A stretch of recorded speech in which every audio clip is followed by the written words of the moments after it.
जम्मू कश्मीर में पूर्ण राज्य के दर्जे की बहाली को लेकर सुप्रीम कोर्ट में चल रही बहस ने इस संवेदनशील मुद्दे को और अधिक सुर्खियों में ला दिया। हाल ही में हुई सुनवाई के दौरान भारत के मुख्य न्यायाधीश ने केंद्र से इस मामले में 8 हफ्ते का समय मांगा है। ऐसे में ये जो मुद्दा है वो जम्मू कश्मीर के लिए न केवल राजनीतिक दृष्टिकोण से महत्वपूर्ण है, बल्कि वो इस क्षेत्र की सुरक्षा और स्थिरता के अहम सवालों को भी उजागर करता है। इस मुद्दे पर खास बातचीत करने के लिए हमारे साथ शैलेंद्र वांगू मौजूद हैं। सर, सबसे पहले तो माननीय कोर्ट ने ये कहा है कि इस मामले में 8 हफ्ते यानी कि 2 महीने का समय मांगा। ऊपर से उन्होंने कहा कि जो पहलगाम में ये जो हमला हुआ उसे किसी भी हालत में नज़रअंदाज नहीं किया जा सकता। तो आपको क्या लगता है ये केस किस दिशा में अब आगे बढ़ने वाला है? देखिए, इसमें सबसे अहम बात यह है कि जो आज सुनवाई हुई है उसमें इस सुनवाई के दौरान कोई भी डायरेक्शन केंद्र सरकार को नहीं दिया गया है। उनसे जवाब मांगा गया है 8 हफ्तों के अंदर, यानी कि 2 महीने के अंदर केंद्र सरकार को जवाब देना होगा, क्योंकि अभी वो वहाँ पे यूटी है और यूटी को स्टेट का दर्जा देने के लिए जाहिर तौर से पार्लियामेंट से इस पर एक्शन होगा। लेकिन फिलहाल 8 हफ्ते का समय दिया गया। लेकिन एक अहम बात जो सुप्रीम कोर्ट ने कही कि इसमें पहलगाम हमले को नज़रअंदाज नहीं किया जा सकता, यानी कि जो हाल ही में अप्रैल के महीने में जिस तरह से आतंकी हमला हुआ, जिसके बाद ऑपरेशन सिंदूर हुआ, 4 दिनों तक हमारा कॉन्फ्लिक्ट हुआ पाकिस्तान के साथ, तो ऐसे में इस हालात के बीच में स्टेटहुड की जो मांग आ रही है, तो ऐसे में जो सिक्योरिटी सिनेरियो है उसको नज़रअंदाज नहीं किया जा सकता। ये कहीं ना कहीं इशारा है सुप्रीम कोर्ट की तरफ से। लेकिन फिलहाल इस पिटीशन को है रिजेक्ट नहीं किया गया। जाहिर तौर पे इस पे जवाब मांगा गया है केंद्र सरकार से, क्योंकि केंद्र सरकार ये बात पहले ही कह चुकी है। आपको इससे पहले मैं याद दिलाऊं कि 11 दिसंबर 2023 में सुप्रीम कोर्ट में जब ये मामला चल रहा था, जब 370 को लेके जब चर्चा हो रही थी, उस वक्त सुप्रीम कोर्ट ने कहा था कि जो एब्रोगेशन हुआ है बिल्कुल सही है, और उसी दौरान ये भी कहा गया था कि स्टेटहुड की बहाली होनी चाहिए। लेकिन सेंटर ने कहा कि हम स्टेटहुड बहाली करेंगे, लेकिन इसी कोई टाइमलाइन तय नहीं की गई।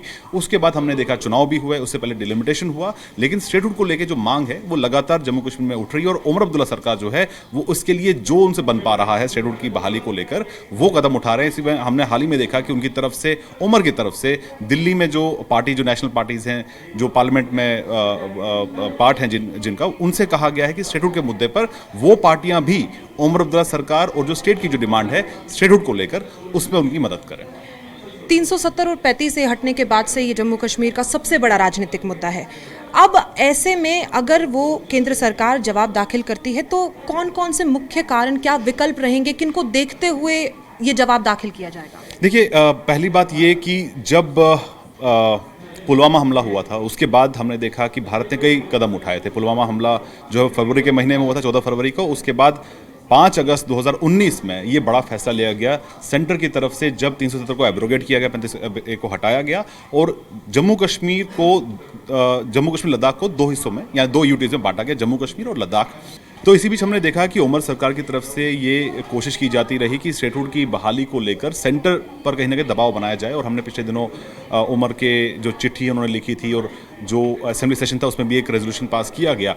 तो ऐसे में केंद्र सरकार ये साफ कर चुकी है कि पहले डिलिमिटेशन होगा, उसके बाद चुनाव होंगे जो कि पिछले साल हुए, और उसके बाद स्टेटहुड की बहाली होगी, लेकिन वो टाइमलाइन नहीं दी गई। इसी बीच हमने देखा कि पहलगाम आतंकी हमला होता है और उसी का जिक्र आज सुप्रीम कोर्ट ने किया। तो जाहिर तौर पे जो अभी फिलहाल माहौल जम्मू कश्मीर में है वो भले ही पीसफुल हो, वहाँ पर टूरिस्ट लगातार जा रहे हैं, अमरनाथ यात्रा मैंने देखा 4.5 लाख के आसपास श्रद्धालु वहाँ पर पहुँचे हैं, तो हालात बेहतर हैं। लेकिन जो सीमा पार से जो गतिविधियाँ वो कम नहीं हुई हैं।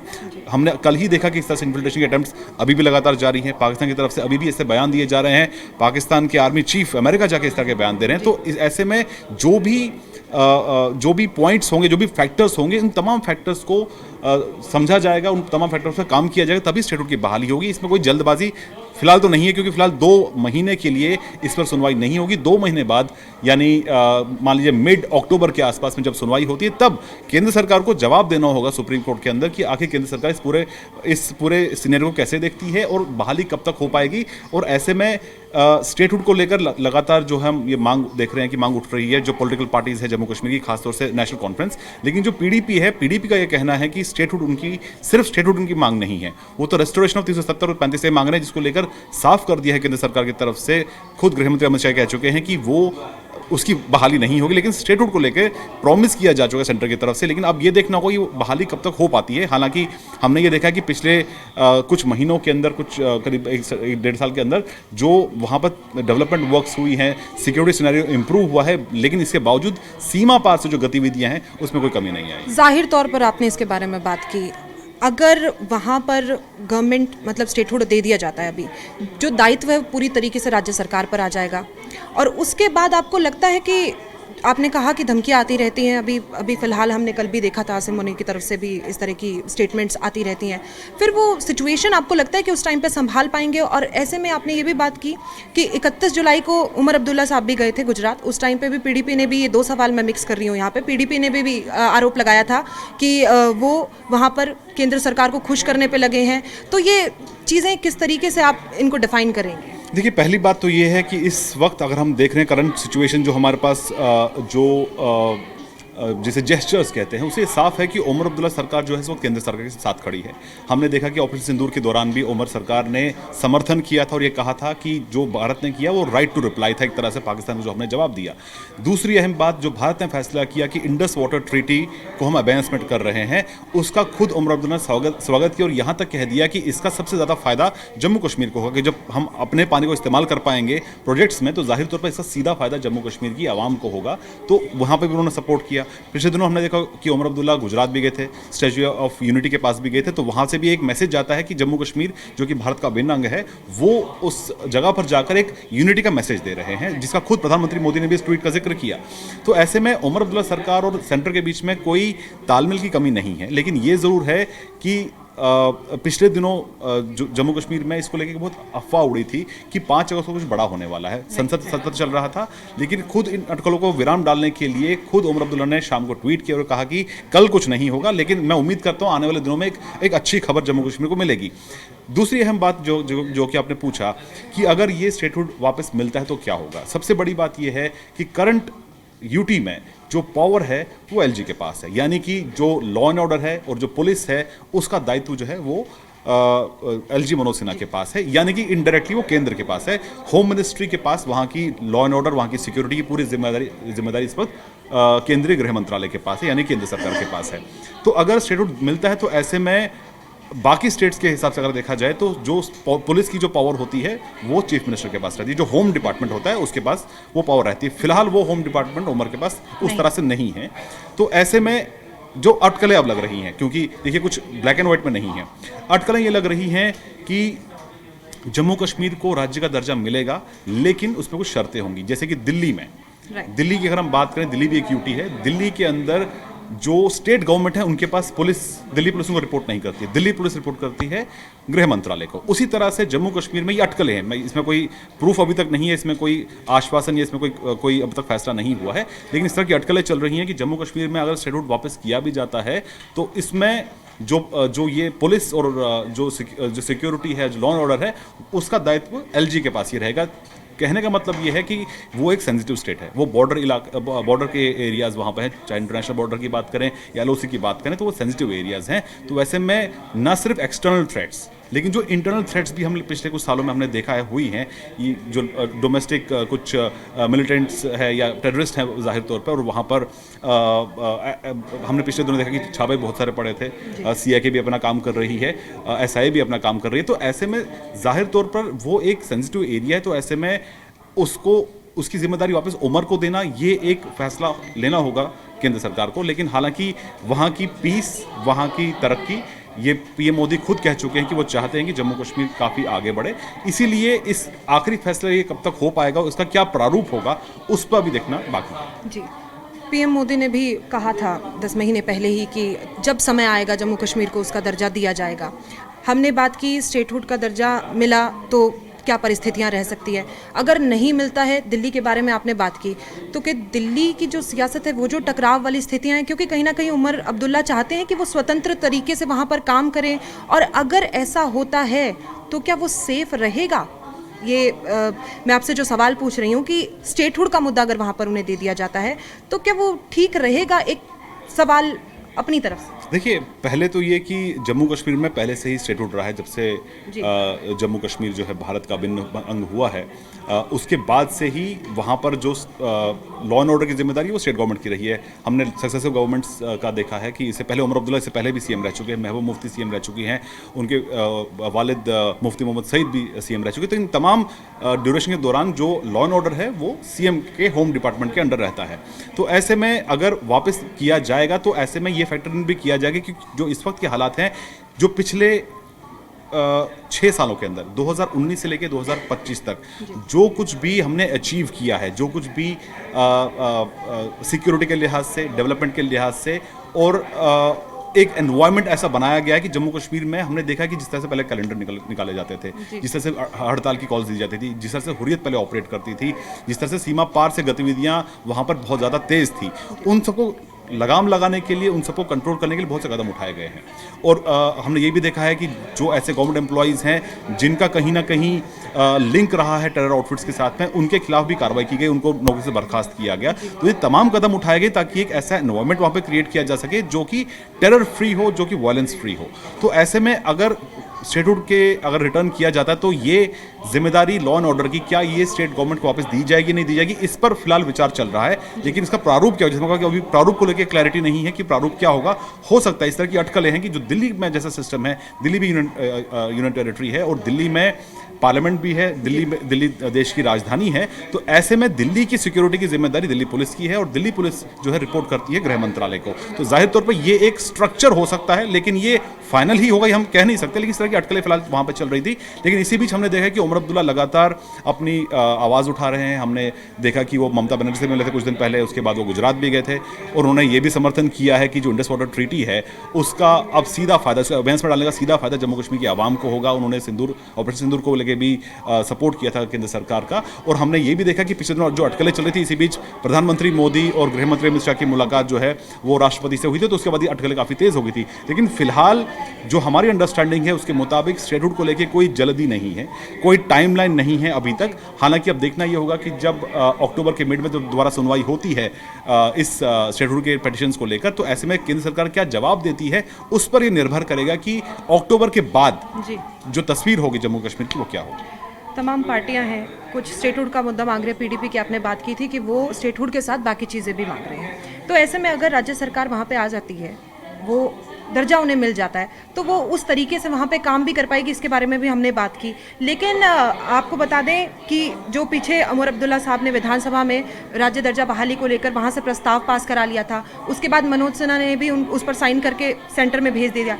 हमारे दर्शकों को ये बता दीजिए कि अगर आगे की ये प्रक्रिया होती है वो किस तरीके से होती है, उसको ज़रा डिफाइन कर दीजिए। देखिए, जाहिर तौर पर कोई भी स्टेट असेंबली के पास ये अथॉरिटी होती है, पावर होती है कि वो रेजोल्यूशन पास कर सके। इसमें उनके पास अगर नंबर्स हैं तो उस नंबर के बेसिस पर वो एक रेजोल्यूशन पास कर सकते हैं जिसमें स्टेटहुड को जिक्र किया गया, जिसको एलजी मनोज सिन्हा ने एक्सेप्ट भी किया, उसका आगे भेजा भी गया। लेकिन उसका मतलब ये नहीं है कि स्टेटहुड को लेकर जो रेजोल्यूशन पास हुआ है उस पर पार्लियामेंट में कोई कार्रवाई हो जाएगी, क्योंकि ये जो तमाम प्रोसीजर हैं ये पार्लियामेंट से ही होगा।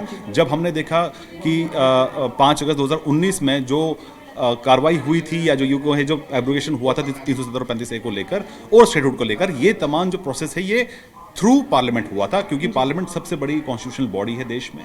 वो ये तय करती है कि किस तरह से हमें देश को एक शेप देनी है या जो लॉ मेकिंग जो लॉज को जो तैयार किया जाता है, तो उसी दौरान ये हुआ था। अब अगर वापस स्टेटहुड दिया जाता है तो ऐसे में पार्लियामेंट में ही इसको लाके पारित करना होगा। लेकिन उसके लिए पहले, जैसे कि आपने जिक्र किया कि क्या हम उसके लिए तैयार हैं, क्या स्टेट इसके लिए तैयार है और स्टेटहुड का प्रारूप क्या होगा, ये भी एक बड़ा फैक्टर है। और खुद आज सुप्रीम कोर्ट ने इस बात को जिक्र किया, आपको पहले ही बताया कि ऑपरेशन सिंदूर को नजरअंदाज नहीं किया जा सकता और जो पहलगाम हमला जो नजरअंदाज नहीं किया जा सकता, यानी कि अभी भी ऐसी गतिविधि वहाँ पे हुई है जिसको लेके सवाल खड़े हुए हैं सिक्योरिटी को लेकर। लेकिन उसके बाद हमने अमरनाथ यात्रा देखी किस तरह से कामयाब तरीके से वो हुई और वापस जो वहाँ का टूरिज्म है वो वापस पटरी पर भी लौट रहा है। और हमने ये भी देखा है कि उमर अब्दुल्ला ने न सिर्फ गुजरात बल्कि बंगाल जाकर भी जम्मू कश्मीर में टूरिज्म को कैसे बढ़ावा दिया जाए, इस डायरेक्शन में भी काम हो रहा है। क्योंकि पहलगाम हमले के बाद हमने इमीडिएटली देखा कि वहाँ पर टूरिज्म सेक्टर पर प्रभाव पड़ा।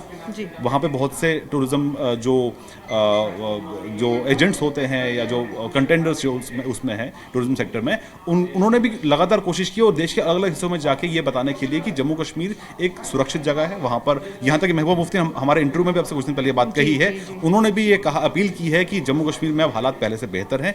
पहलगाम हमला एक ऐसा इंसिडेंट था, लेकिन उसके बाद अब चीज़ें वापस पटरी पर लौट गई हैं। और एक अहम बात ये भी मैं आपको बताना चाहूँगा प्रिया यहाँ पे कि पहलगाम हमले के बाद हमने एक बार फिर ये देखा कि जम्मू कश्मीर, खासतौर से कश्मीर जो घाटी के लोग हैं, उन्होंने खुल के बाहर निकल के इस हमले की कड़ी निंदा की थी। क्योंकि टूरिज्म सेक्टर बहुत बड़ा सेक्टर है वहाँ का, और उन्होंने इस तरह के आतंकी हमलों के साथ अपनी नाराजगी जताई और साफ तौर पे कहा है कि इस तरह की जो हरकतें सीमा पार से होती है उसको बर्दाश्त नहीं करेंगे। तो ये क्लियर मैसेज है कि everybody is on the same page. ऐसे में हर कोई तरक्की चाहता है, हर कोई डेवलपमेंट चाहता है, और विकास भी वहाँ पे हो रहा है। सेंट्रल गवर्नमेंट के पास जो हमने पिछले कुछ 6 सालों के अंदर जो हमने प्रोजेक्ट्स देखे हैं, अब हम ये भी देखेंगे कि इंडस वाटर ट्रीटी अबेंस में डाले जाने के बाद जो प्रोजेक्ट्स वहाँ पर एग्जिस्टिंग है उनका कैपेसिटी बढ़ाई जाएगी, ताकि जम्मू कश्मीर सबसे बड़ी जो प्रॉब्लम है वो पावर की है।